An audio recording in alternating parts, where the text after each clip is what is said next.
All right. Check this out. Hey, just so you know, I'm streaming on YouTube right now. Okay. Okay. Excellent. We won't say anything ridiculous. But most of those words are going to be coming out of my mouth, apparently. Because I just did like a whole salty stream of explicits, and now I've got the rundown not to do that anymore. Here we go. Should I whack ambient light on? No, I don't want people to see my mug. But it's all right. I can add a little light from this little computer here, maybe. There we go.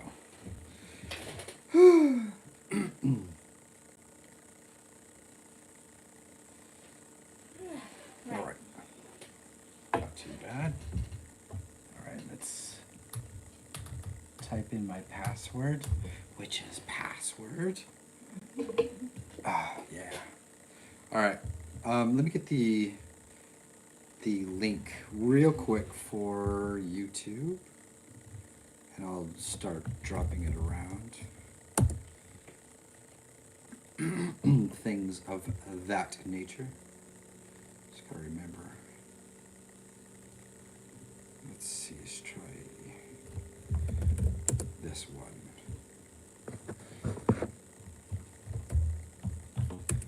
Let's see, what do we got here? All right, so we're streaming also on YouTube. I'm just gonna grab the link real quick so I know where it is, what I'm doing, and things like that. So Toxicity gave me a rundown of all the words I can't use.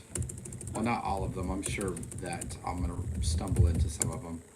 Mostly. It's always right. Yeah, But it's learning curve. exactly. Learning curves. Mm-hmm. So this still constitutes my first stream, right? Yes. Yeah. Technically. Technically. All right. I don't. Let me go ahead. All right. Ta-da. Right.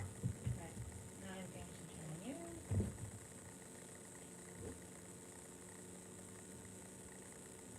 All right.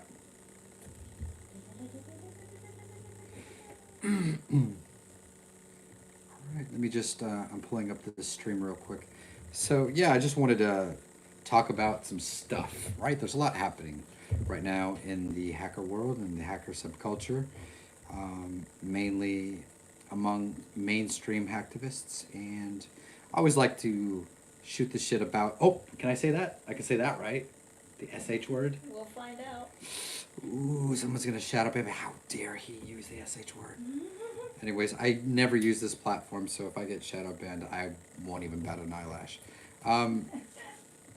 That's true. It's Okay. true. All right. Let's see. My videos? Is that what I'm looking for? What on what? Live. Oh, I wouldn't even know. Oh, it's happening now, right here, right now. Okay, boom.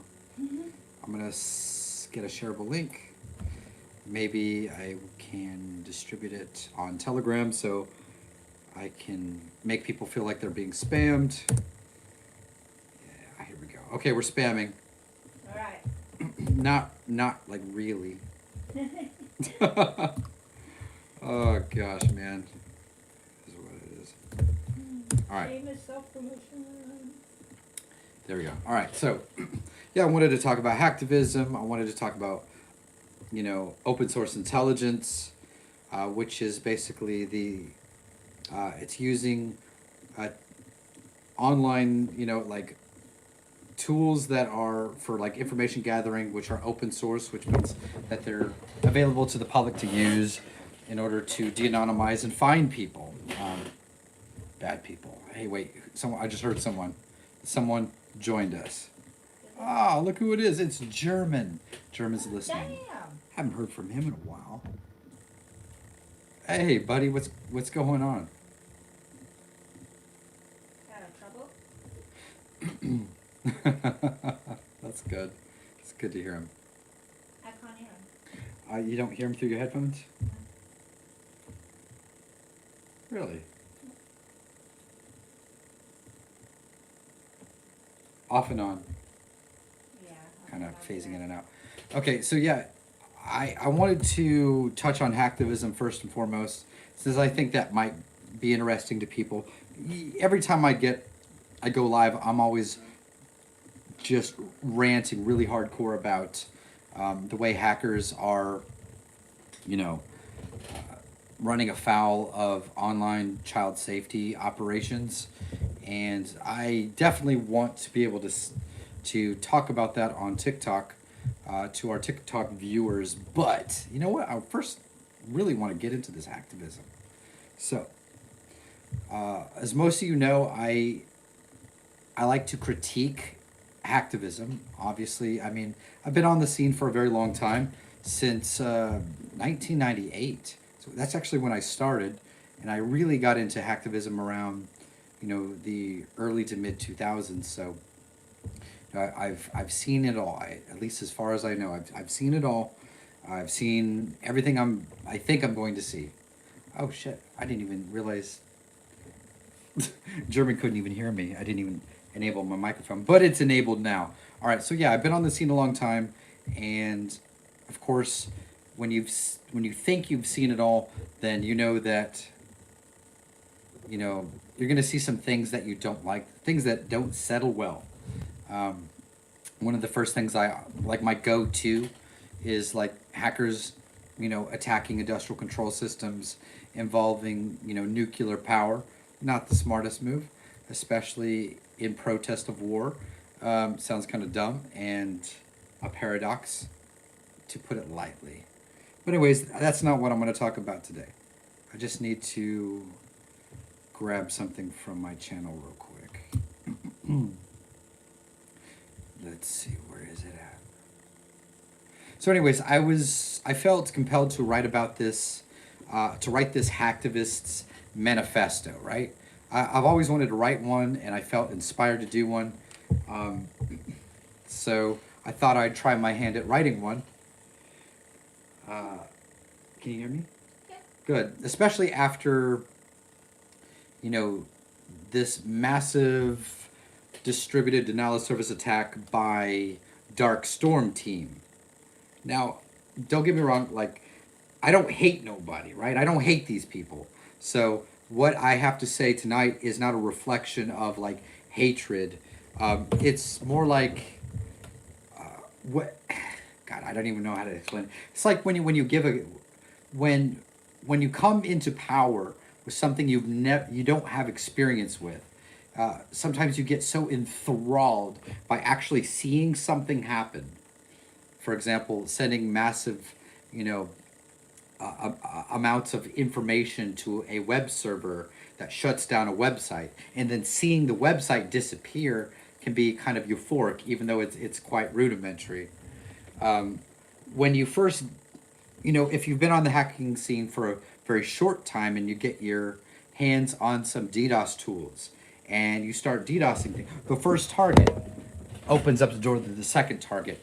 And when you see how easy it is, you become like almost enthralled by the idea of the power of it. It almost like possesses you and you get excited. So now you just want to hit everything just to see something happen. Whether or not that is helpful is actually a different story, which I will get into. So anyways, I wrote this article for Cyber News, and it's entitled A Hacktivist Manifesto, The Irony of Darkstorm Team's Massive DDoS Attack Against X. Remember, like X, which is also known as Twitter, went down for like a couple hours, right? Some odd weeks ago, last month. So this is what this is a response to. So anyways, I'm going to give you a dramatic reading since I haven't done that in a while. All right, here we go. Greetings, users. I have a question I would like to provoke your thoughts with. Whenever we think of hacktivism, what comes to mind? You see, the spirit of hacktivism is enriched with a broad palette of ideological flavors. The answer is often as ambiguous as defining all the different hats that hackers wear. Can you hear me okay? Okay, does it sound okay? I don't like the voice mode. I'm gonna turn it off. It's not happening here, though, by the way. All right, how does that sound? Better. All right, I'm going to continue.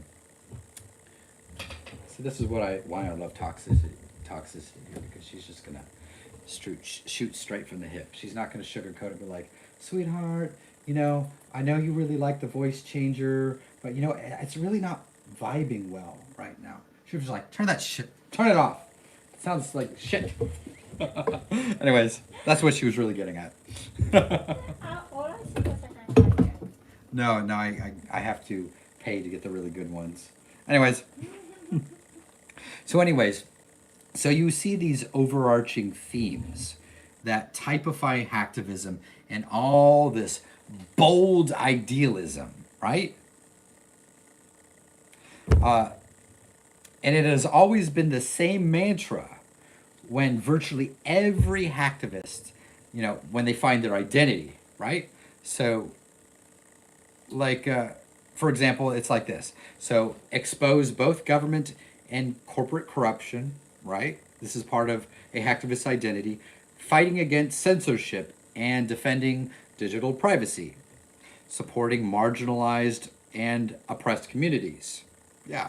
Expose propaganda and disinformation. Yeah, it makes sense, right? Yeah, it makes perfect sense.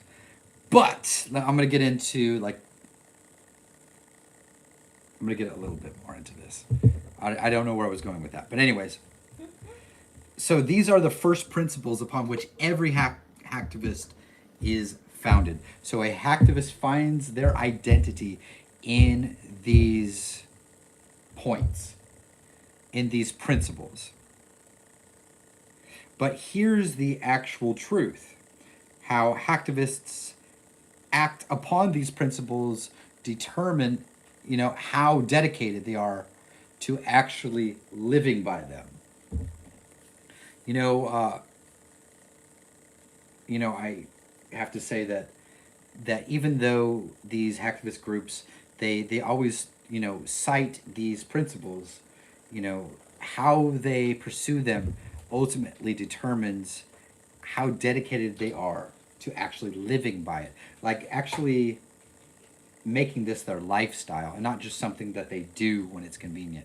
But anyways, however, just as so-called religions of peace can become instruments of war within the power dynamic between those who lead for control and those who blindly follow, hacktivists often walk a fine line between digital resistance and manipulation. Now, you see, the pursuit of selfless idealism can at times mirror the very oppression they seek to dismantle, ultimately keeping people chained to the very system that they aim to liberate them from.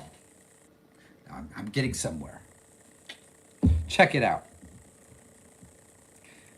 So if you haven't noticed, I have a vested interest in hacktivist ideology. Like I'm kind of like a pseudo philosopher of hacker subculture, perhaps. Not officially in any way.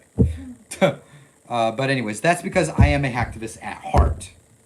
And at the height of my hacking journey, hacktivism has played a crucial role. However, if I had known then, you know, in my youth, what I know now, not youth anymore, according to my 41st birthday. Anyways, lies. The trajectory of that journey would have been very different. And ain't that the truth? We learn by experience, but sometimes in our youth, man, we cannot be told that we are wrong. Anyways, for this reason, I have dedicated myself to the quest of finding the greatest hack. This is true. I don't really talk about this, but this is all part of something, you know, I am looking for something I have never seen before. And this is why I keep pushing, why I keep critiquing. But anyways, before we go deeper, let's turn to some current events. You're going to love this. Okay, so this is about Darkstorm Team's disruption of X in this huge DDoS attack. I have to admit that the size of the attack was pretty impressive. The purpose of the attack was not impressive, but like the size of it was like, yeah, this is pretty interesting, in the sense that they must have a really huge botnet pool. Anyways, so we know that X, which is also formerly known as Twitter, experienced this massive DDoS attack. Blah blah blah. But anyways, the group claiming responsibility for the attack is a pro-Palestinian hacking group known as Darkstorm Team. All right. So, anyways, so we know that the downtime like it ebbed and waned for about 45 minutes here. Then the services went back online, and then it was followed by like another 45-minute disruption of the site. Blah blah blah, and then like several hours of additional downtime ensued. That's what happens with a DDoS attack. But anyways, here's the paradox. This is why I always like to talk about principles, right? Because if you don't have principles, you're not really an activist. And I say that with an A, an activist. So anyways, paradoxically, the so-called noble plight of these activists inadvertently terminated the service for other global pro-Palestinian supporters, right, who were obstructed from reporting on the war in Gaza or pursuing activism, fundraising efforts, which is really huge on, X, by the way, especially for, displaced Palestinian families, and, real-time documentation of human rights violations.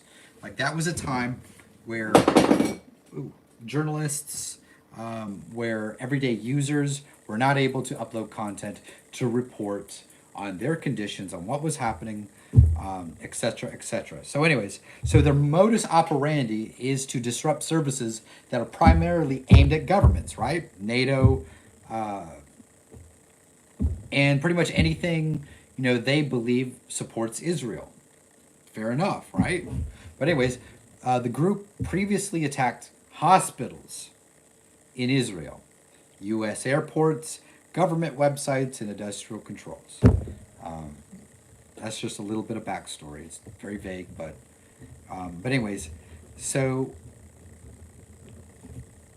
I also found it was really weird that the group put so much effort into making a spectacle of their DDoS attack, right? By, protesting against the platform, but while also being consumers of it. So it's like, that's not how boycotting works, you know what I mean? Like, boycotting means, like, deplatforming, by shutting it down, by not buying the service, not using the service, not consuming it, not marketing it, advertising it, etc., right? But anyways, I'm digressing. Hackers do tend to forget that government websites are public resources. Public resources, who would have thought? So if you go to a government website, it is not a website that the government uses for like internal management, communications, anything of a sensitive nature. These are for the public to use to get information. So imagine this, I'm trying to pay child support, and let's say like the Attorney General's website goes down, and I can't pay child support. I'm gonna be sweating bullets. I'm gonna be very upset. That's just me though.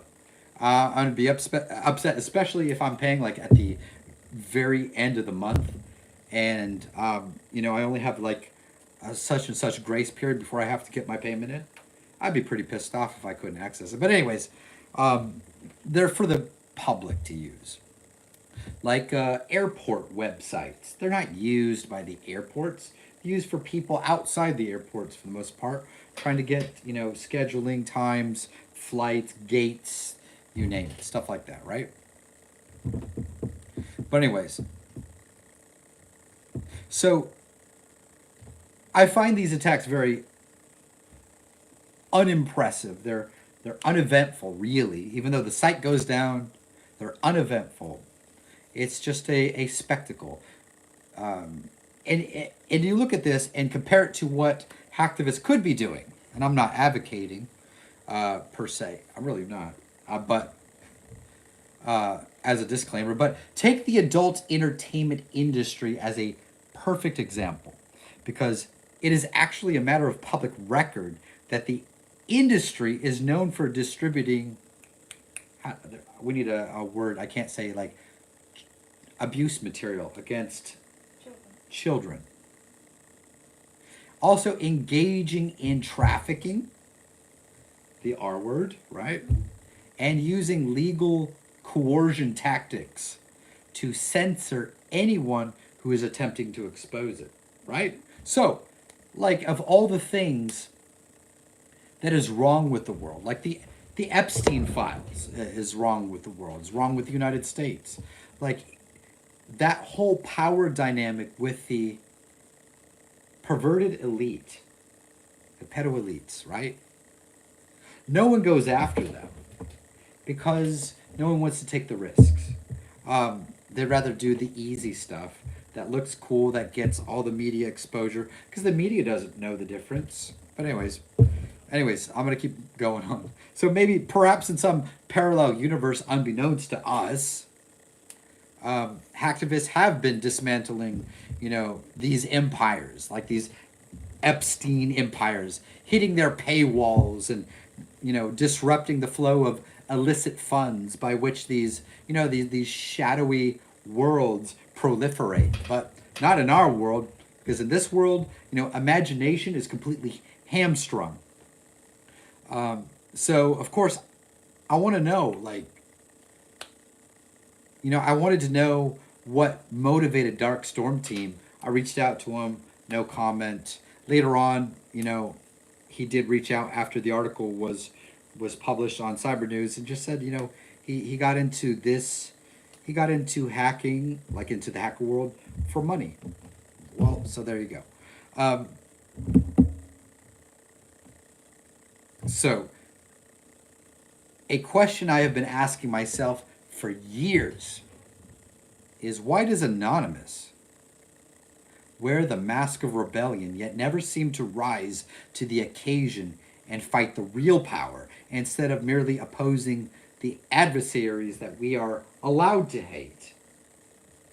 Like the ones you know about, the ones that are in, the public circus, right? Those are the ones we are allowed to hate because they are known. They're, I wouldn't use the word exposed, but they walk among us, untouched, uncensored, unprosecuted. That is the power structure that goes unchallenged. So I'm referring specifically to this contrast between the ultra elite class of individuals, right, who possess disproportionate power over global finance, governments, politics, and, societal structures. So these are what I call the puppet masters, who are innately responsible for the political matrix and power structure we all live and function in. What's so ironic is, those of us who watched Mr. Robot were always rooting for him, like on the edge of our seats, because he was going after the 1% of the 1%. That's what the whole story was about. He wasn't going after all this other stuff. He was going after the ultra elite, the puppet masters. And but anyways, so contrast this with the political adversaries we are all well acquainted with. Hillary Clinton's probably on that list. Most of Hollywood is on that list. Politicians are all on that list that, and I'm talking about just the political adversaries list, but it's so ironic that the political adversaries are also simultaneously in the Epstein files. So we actually kind of have like a dossier or an itemized list of all those political adversaries right there. But anyways, therefore, if we are actually discussing revolutionary acts, where does DDoSing some public-facing websites play a role in exposing corruption again, right? It doesn't even, it shouldn't even compute. This is because contemporary hacktivism is not adequately armed with the knowledge of how to challenge the power structure of the ruling class, least of all find a way to release the Epstein files. And yet here we are, we're going after, you know, op Israel, op Russia, op Turkey, op this, op that. But at the end of the day, is it challenging the power structure? Is hacktivism adequately armed with the knowledge to challenge it? The answer lies in what they do, without getting into that. So anyways, a wise person once said that a revolution that's brandable isn't truly a revolution, but rather just another way to keep people tethered to the illusion of resistance. Commercializing a movement is not the same as a genuine revolution that fundamentally challenges power structures. Once it can be packaged, marketed, and turned into a brand, it loses its radical edge and is ultimately absorbed into the very system it wanted to dismantle. Man, who'd have thought of that? So you've got these masks rolling out of a Chinese assembly line, you know, and it's completely brandable. You've got variations of it that's sold at Walmart, on Amazon, you know, in video games, in clothing. Like, it's not really a revolution because there's nothing behind it. Nothing behind it.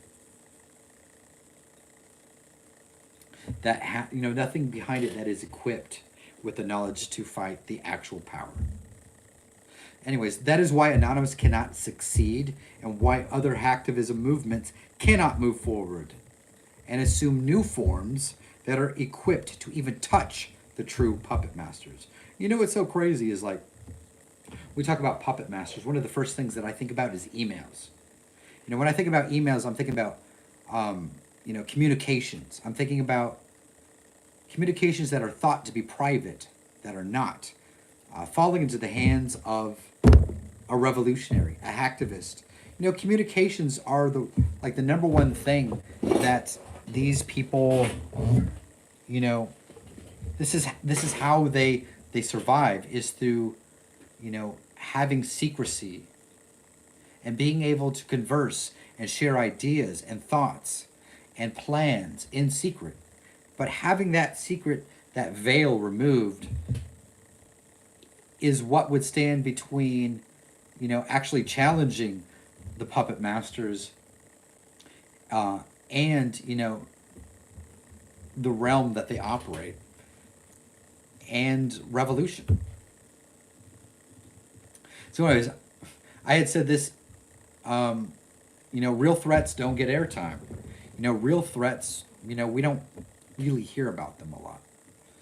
You know, if you were to contrast mainstream hacktivists with like these APT hacking groups that are state sponsored in foreign countries, the only way you really hear about them is in these cybersecurity reports. And these are, you know, compiled information based on what can be gleaned from cyber attacks. And a lot of it, like, the information evolves over time because it's not well known. The facts aren't clearly established. So you've got these APT groups who actually know how to hack, and mainstream hacktivists who kind of play around with hacking. Mind you, some of them are not playing around. I do have to throw that out there because we can't really deal with absolutes without pissing someone off. This generation needs to start listening to Rage Against the Machine. Like, Zach De La Rocha's, you know, lyrics, you know, they're deep, you know, and hacktivism could also contribute something meaningful with the right inspiration. I don't know, it's just like, I think that if these young guns were to, like, I don't know, plug into something that was like truly revolutionary at the time, it might actually inspire them to like start to stir up their creativity, because that's what this really is about, is a lack of creativity. The inspiration only kind of goes so far, but it seems to be a repetitious cycle of the same cyber attacks that don't actually do anything. Um, Modern hacktivism, especially branded groups like Anonymous, they work within a sphere of controlled opposition. And what I mean by that is because, they thrive on reactive outrage rather than strategic subversion. So that means that they only move in response to the latest news cycles instead of, formulating and executing strategic subversion. That would be something I would like to see. Let that be, what they act on instead of what, the latest news cycle puts in our faces. And since when do we just freaking trust the news? Like, what the fuck is wrong with them? Wait, am I allowed to say that on TikTok? The F word? I think I lost her. Anyways. Hmm? Oh no. Can I say the F bomb on No. No? Oh, I did it I'm anyways. trying to fix this. Can I shut this down? Oh yeah, no one's using it. This is not working. Are you sure? Alright. Yeah. Maybe if you do it next time, don't run it as a video stream, run it as just an audio. Alright. Because it seems to be what the issue is. You can go ahead and give it a shot if you like. Okay, I can try. Alright. You have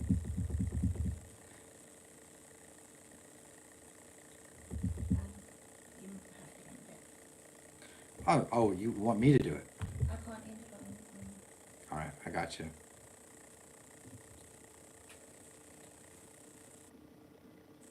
Alright, boom, boom, boom. Alright, it's done.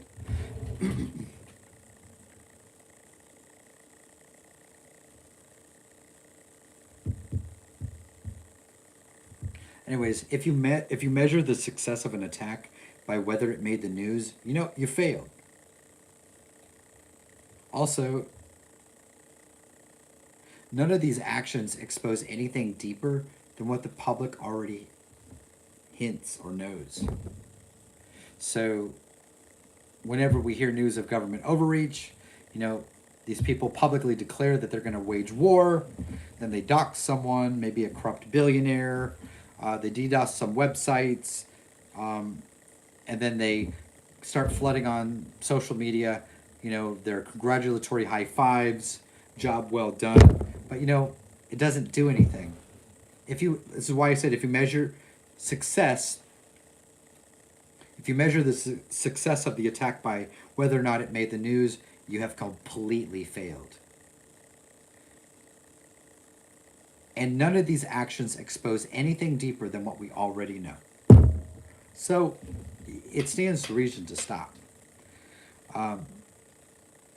But see, this is what actually happens, is they reinforce the same narratives we are already familiar with, such as left versus right. You got Democrat versus conservative, whatever, left versus right. Corporations versus people, state versus citizen. The consequences of this are quite tragic and are consequently why cyber activism has become a failed idea because it keeps people engaged in surface level conflict only. It doesn't have revelation. That's what this is about. It's missing revelation. This means that we never question who archetypes the system itself if we continue to keep people engaged in surface level conflict. It's really quite simple. But it really boils down to the definition of insanity.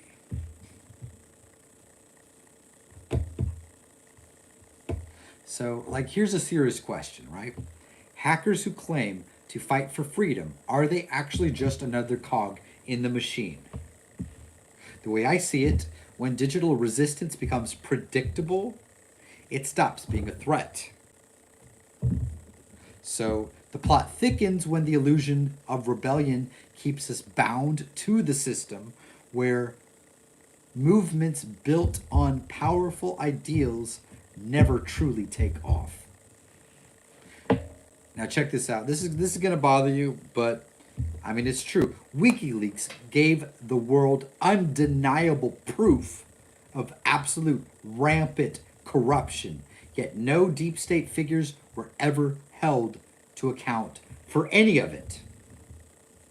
Anonymous, right? What's the face of the greatest spirit of digital rebellion?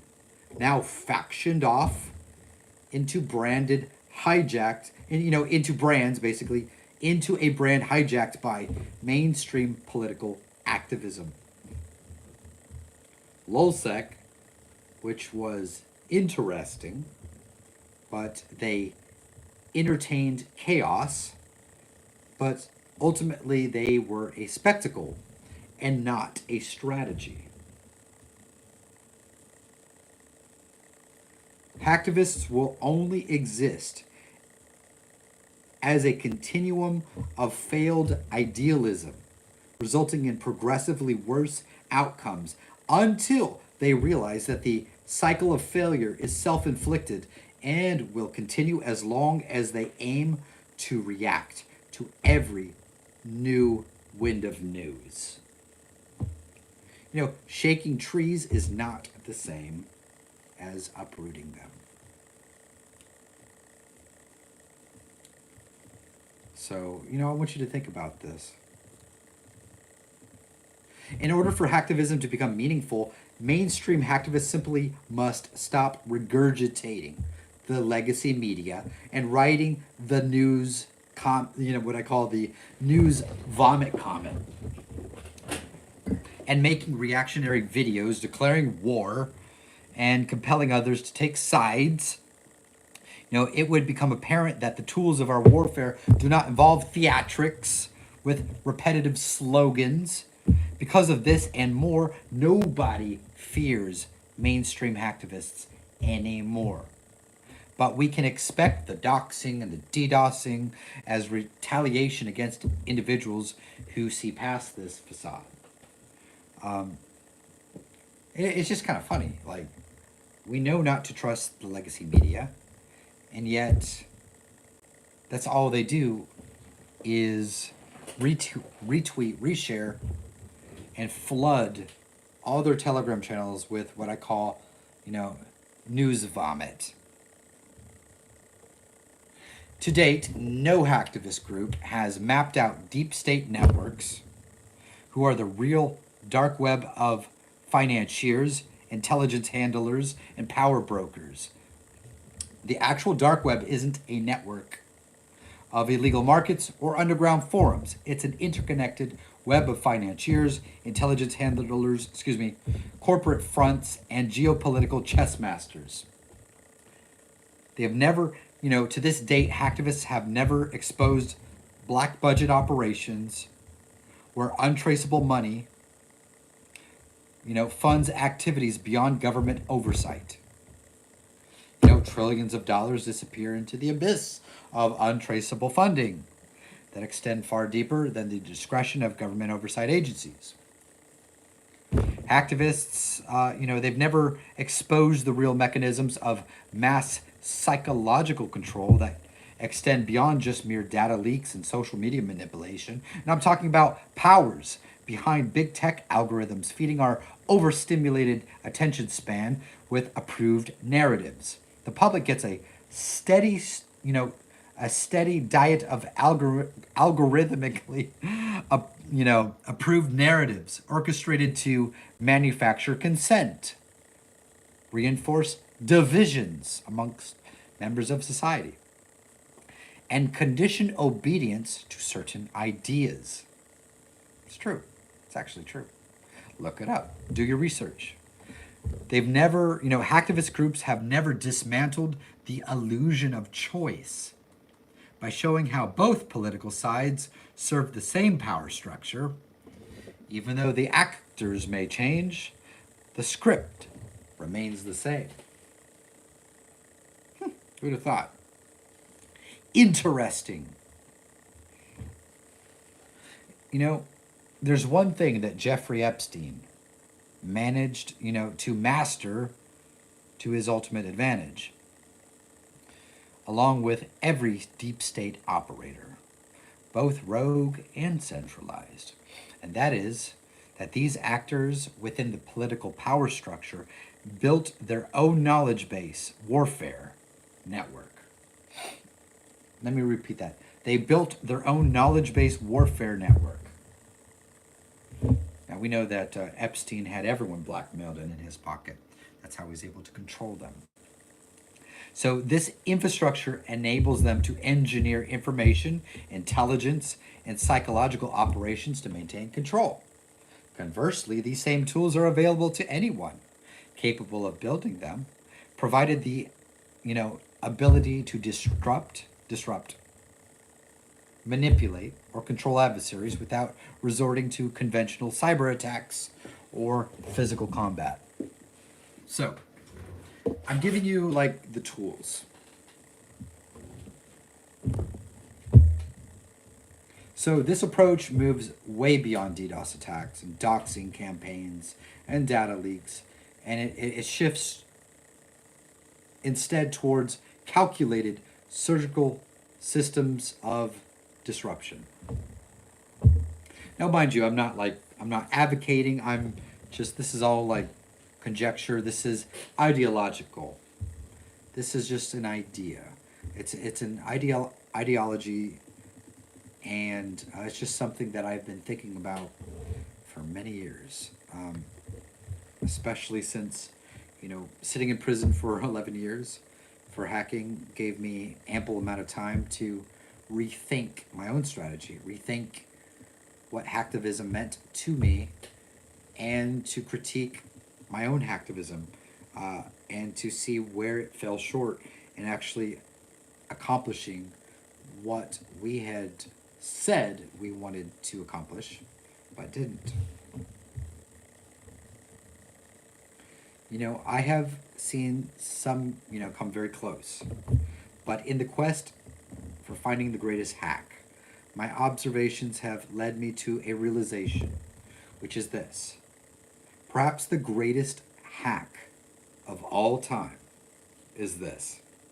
Are you ready? Are you listening? I know YouTube isn't listening, but TikTok is. All right, check this out. This is the greatest hack of all time. It's breaking free from the illusion that hacktivists are resisting. That means that, the hack we've all been waiting for at this time is not digital, but ideological. I'm tired. Damn. I didn't even speak English. Unpacking this idea means breaking out of the system of controlled thought that keeps people believing that they are resisting when they are only carrying out permitted narratives and actions, which only reinforces the system. See, they believe that they are resisting with such blind fanaticism that most cannot perceive anything to the contrary. Some will surely be conspiring to probably be like, oh, listen to Ghost talking crap about Anonymous. Always. My anonymous religion. We are zealous for Anonymous, and Ghost is talking about him. Anyways, so that would only prove my point if someone, took offense to that and decided to retaliate and do something unimaginative and boring, and not go after the power structures, against the very political opponents that have created this matrix. Others will continue to, flap their gums on social media, claiming, clinging to the claim that they have free speech while forgetting that it is the very system that gave them this belief. A system that allows them to operate within a controlled environment. While their login details, posts, clicks, likes, bookmarks, and browsing habits are all farmed, profiled, categorized, and marketed by advertising algorithms. All because they opted in voluntarily. So anyways, it's a convenient relationship. And these are the hallmarks of freedom. So anyways, that concludes my absolute rant for 46 minutes. So yeah.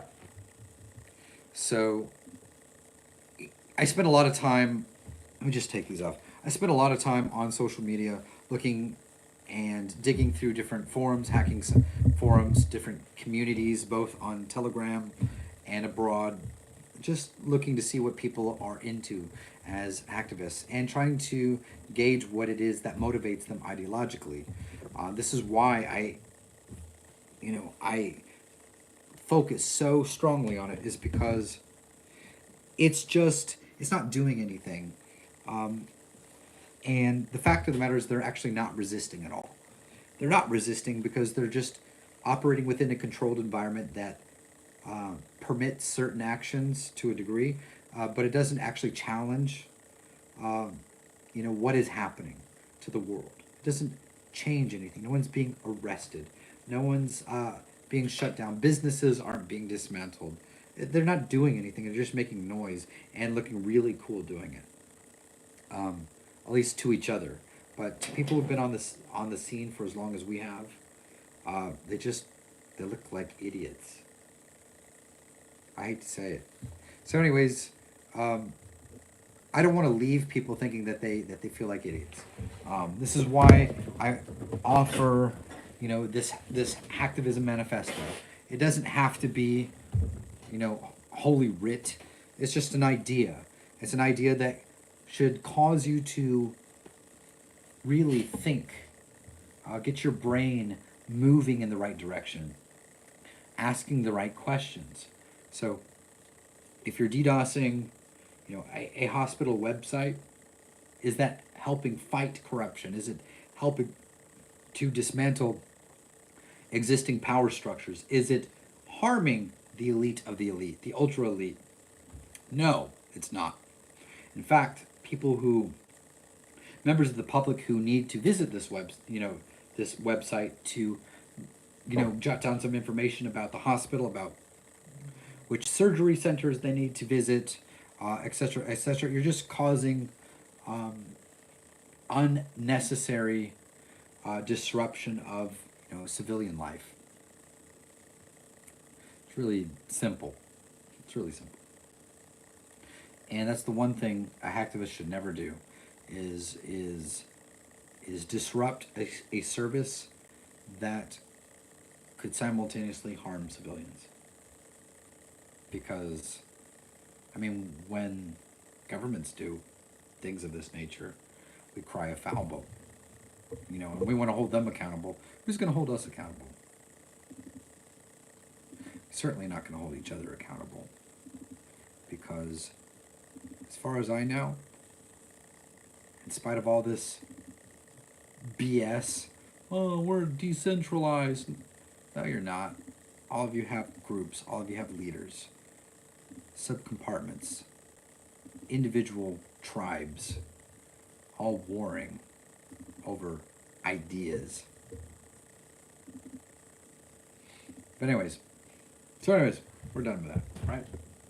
Yeah, I could go on all night, but I'm not going to do that. I'm enjoying listening to you. I'm trying to figure out issues with Telegram. Oh yeah. Okay, so here's a personal story. I'm gonna give you a personal story, since I always talk about Anonymous. I don't really talk about my journey, right? So, mind you, this happened a long time ago. This happened in my 20s, so some of the information is gonna be kind of hard to remember, just like verbatim. But back in 2008, a friend of mine and I were scanning for remote desktops. That's what we did in the ETA, the Electronic Tribulation Army. That was like our thing, is hacking remote desktops. Because let me tell you, everything back then during the Windows XP days, like everything used it. I'm talking about servers run by the cities, like waterworks, fire department, electricity, police departments, emergency services. Everyone used it. It did, every industry used it. So of course we were going to hack those as much as we could. In fact, one of the things that my friend Fixer used to do, I never understood it until it just seemed like a joke to me, is I would hack these remote desktops and I'd give them to Fixer. And then one day I'd be like, hey, I need the remote desktop to this one in Turkey. Or I need the remote desktop that we found over in Nigeria. And so he'd send me a link and it'd be like SETI at home, right? And I don't know if SETI is still operating to this day, but SETI was the search for extraterrestrial intelligence, I think, right? So what everyday users could do is they could connect their computers to SETI at home, which would lend computational power to their search for extraterrestrial intelligence in the stars and stuff like that. And so that's where he was connecting all of our remote desktops to SETI at home. It's like, what are you doing, man? Like, what is this? Like aliens and stuff? We're stealing, remote desktops so we can help SETI look for aliens? Well, that's what he was doing. So I just kind of like wrote along. So, but that's not the gist of the story. Give me a second. I'm just trying to log in to something real quick here. I just did a fresh install, so all my accounts are like out of order. One second.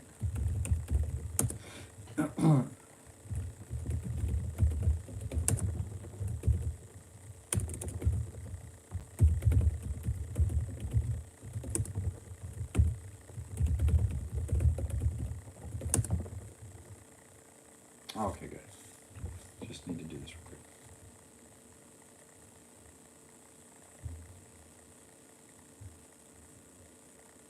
Good, got it. All right. So, back in 2008, Fixer and I stumbled across this really cool remote desktop. And it was a broadband satellite internet service provider out of Nigeria. It's really interesting, right? So we were, to make a long story short, we were trying to find ways to distribute our botnet in preparation for an ETA exclusive holiday, which falls on July 4th, which is also known as Devil's Night for us. So so Devil's Night is a real holiday, but no one really celebrates it, so we just repurposed it for something else. For a night of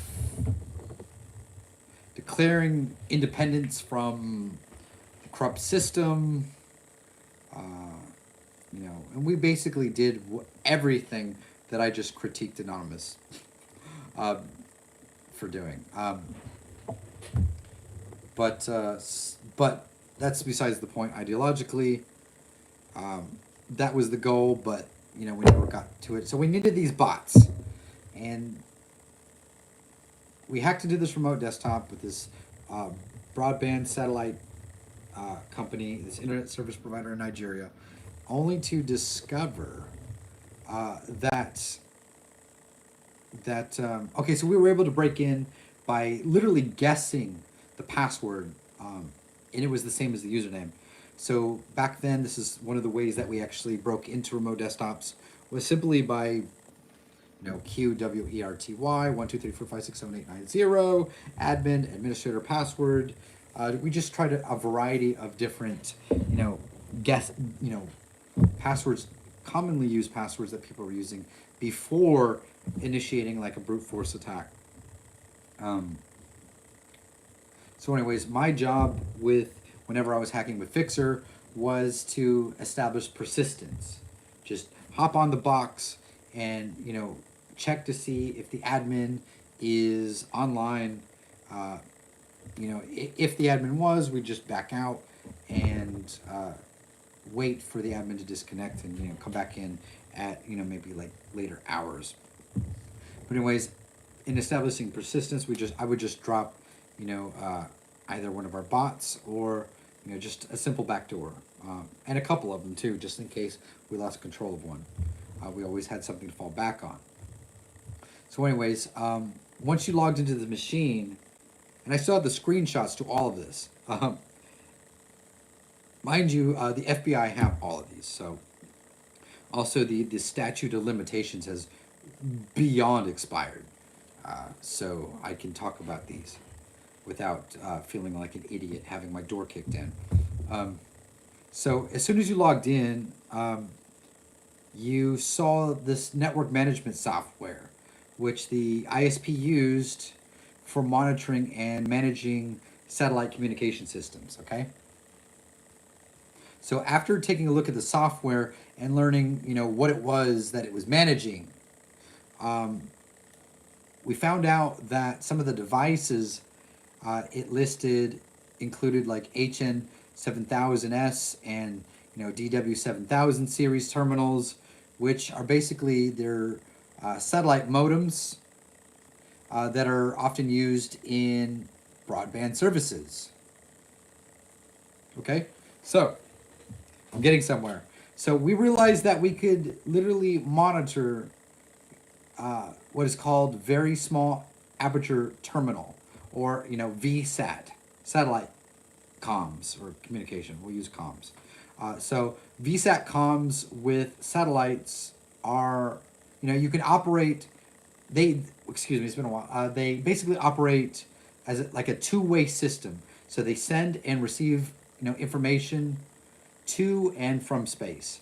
If I remember correctly, those are the actual like satellite dishes that they communicate with, that receive the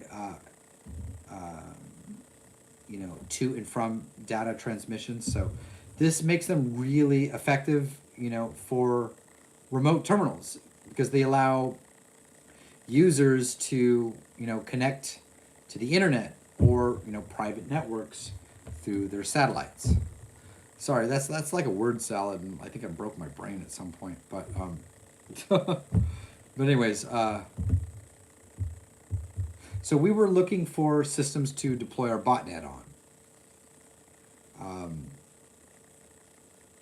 And so after finding this and realizing the sheer scope of what this system was used for, the first thing that came to mind is like, this is like perfect. This is the perfect environment for like Chinese state actors, because basically what this is a data superhighway. I mean, we're talking about businesses, governments, pretty much everyone would have been on, this, using this service. So by like bugging the service and getting in between, the way that users connect to the service, like we could have done insurmountable damage. Even by like accidentally. For one thing, we had to research what it was this machine was doing, what it was used for, what the software was used for, etc. Like we didn't just know. So there was the learning curve. Upon finding the system, we had to understand it, basically. So Devil's Night, botnets, we have an a data superhighway at our fingertips, and we could essentially distribute hundreds of thousands, if not more, of our botnet server by finding some creative way to abuse the way these people receive information from their devices, etc. It's in my brain. It's not as like black and white anymore. I don't really understand it anymore. This isn't really my area of expertise at this stage of my life. But anyways, but there's one thing that came to mind. It's like we could weaponize this server to distribute our bot across hundreds of thousands of hosts. But at the same time, because we didn't understand it, there was also the risk that everything could go wrong. And I mean everything. So that is when we pulled away from the idea that this would, that we're going to distribute our bot on this server in some way, or find a way to infect their, the client. Like, we just didn't do it. We didn't want to. There was a time that we did try something like this on a grand scale, and we ended up corrupting over 100,000 like modems, and it was really by accident because we were carrying out this flashing attack. I won't get into the specifics of it, but one of the things that we realized is that we could modify the firmware of this particular modem model in our flash attack. So we didn't have to send like malicious, code to the modems. We could actually rewrite the firmware to give us persistence, which is what we wanted. But in not doing it in a controlled environment, like in a virtualized environment where we could test it to see if it actually worked properly, we ended up accidentally bricking over 100,000 modems across Brazil. That one made the news, and I didn't even know it. I didn't know it until after I'd served my prison sentence. The FBI never even brought it up. So, I mean, it's really bad.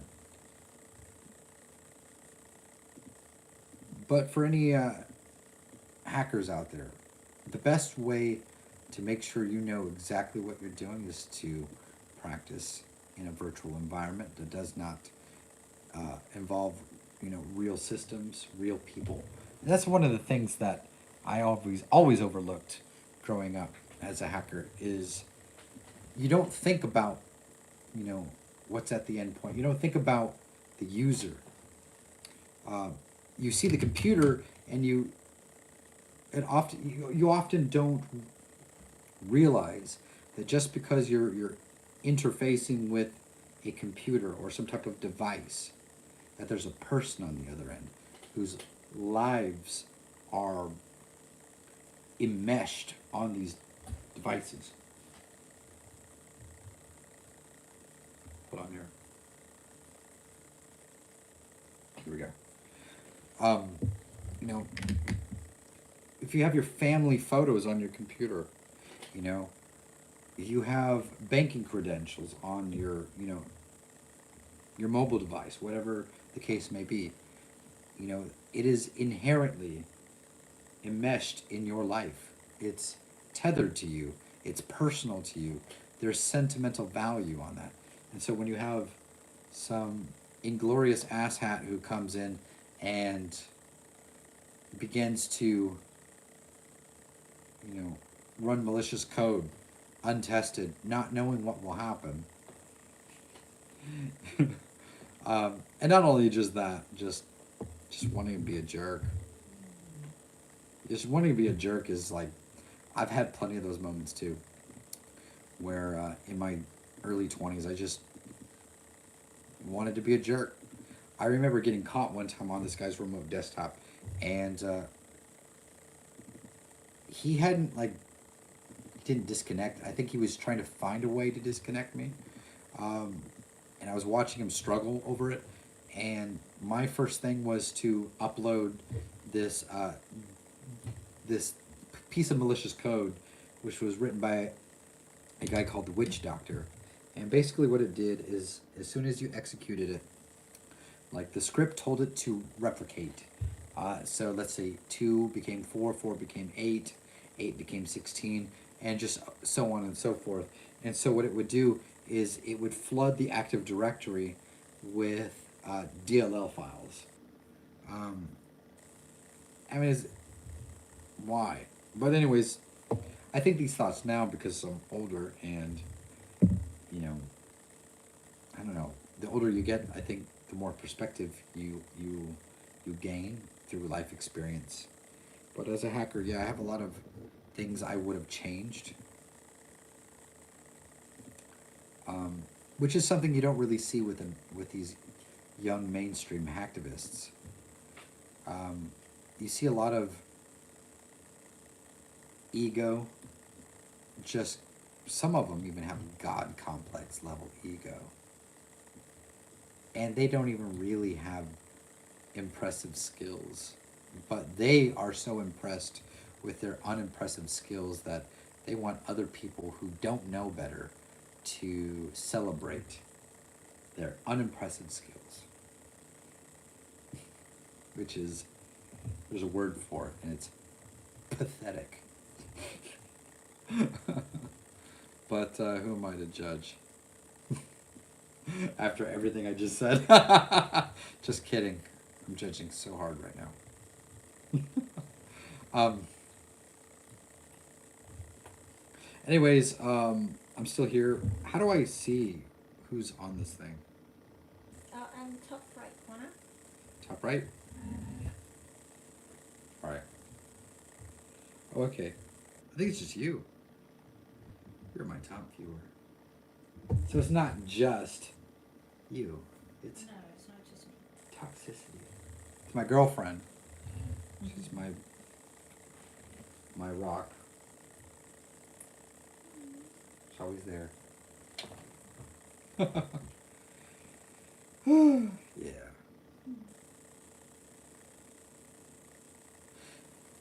I think I'll cover OSINTing or other things another night.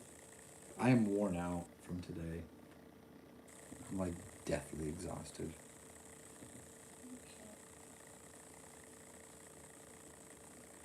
Who's the dude? Okay, I see. He's from Dead Cyber Society. Got it. That's cool. I've been having a bit of an issue getting stuff working.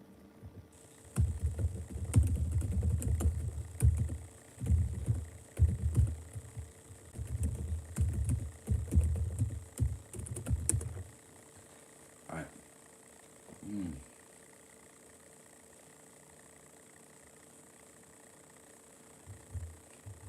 All kinds of hearts you're sending me. So when you spam the likes, I'm learning. it bumps you up. Sometimes it will actually make the algorithm push. Oh, that's kind of cool. Sometimes you can exit the live and then re-enter. You sent me an Easter potato? Yes, I did. What the actual beans is that? An Easter potato. Well, there you go. Man, am I tired. What a long ass day. Yes, it does. Yeah, it has been. I definitely want to, There you go, look at the screen. Oh, you did that? Yeah. That's cool, I like that. Thanks. That's adorable. You know what I was thinking about? Check this out. What I want to do is, if I can get Homeboy in on some OSINT stuff, right? But maybe if we did TeamViewer, and he can just use my active desktop or something like this on my Kali machine. Okay. And then I'd be like, you know, he could have access to my CTFs and other virtual boxes he can play around with, and we could just show him How to do it that way? Yeah. instead of worrying about calls and setting up time and giving him access to these accounts and having to change passwords. There's a lot goes into all this stuff, man. I like that idea. I don't know. It'll work.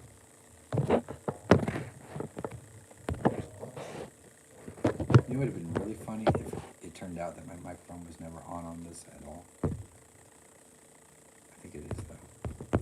It definitely is. Can you imagine? I can imagine I've done stuff like that. I would have told you because I'm listening.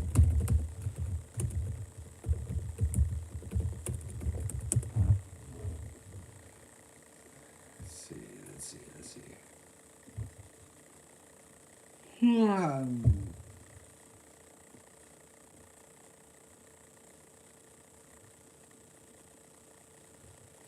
There's a lot.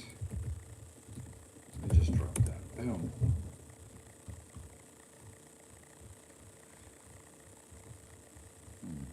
I have nothing really important to say at this point. I could probably. What's up?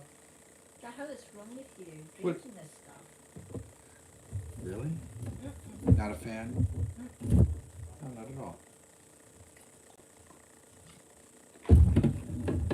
Next time I say I just want a glass of wine, I think we just let me have a glass. I will say, it is a bit abrasive, but I like it. It's a little more abrasive than Odin's Skull, but I like it. It almost has like a molasses-like flavor in there. Huh? No. Woo! Wow. I like my wine.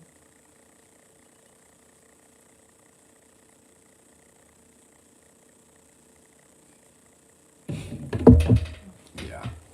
Can't show TikTok. Algorithms will flip out. Well, it's not that. All it takes is one little crybaby to be like, he's drinking alcohol, and then report your video. Yeah. I just couldn't The believe video you won't got. be banned for it. It will just throttles it. Ah, yeah. I can't believe that you got. What was it? A shutdown just for operating a. Yeah, Freaking- I got banned for 3 days. For 3 days, you got for being on banned a scooter. for connecting your phone to your scooter and just zipping around. For live streaming from a scooter. That's just great. For dangerous behavior. And yet you see people like sitting in their car doing dangerous things all the time Yeah. on That's TikTok, the right? That's great.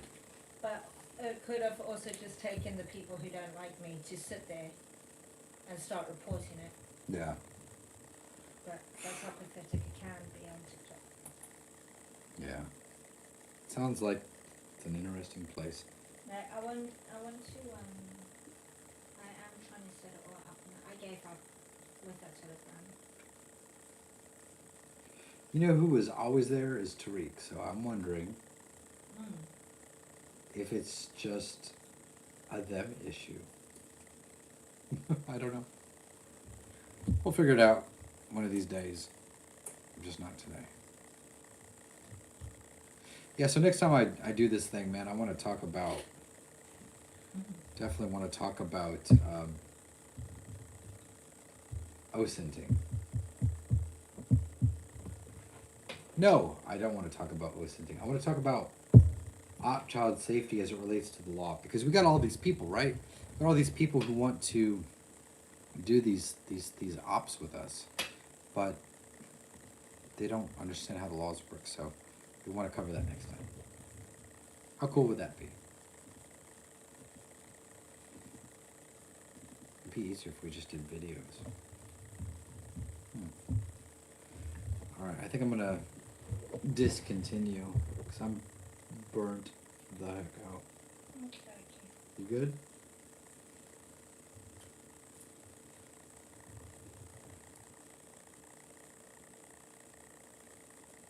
Okay. Sorry that was really long. Just give me a second.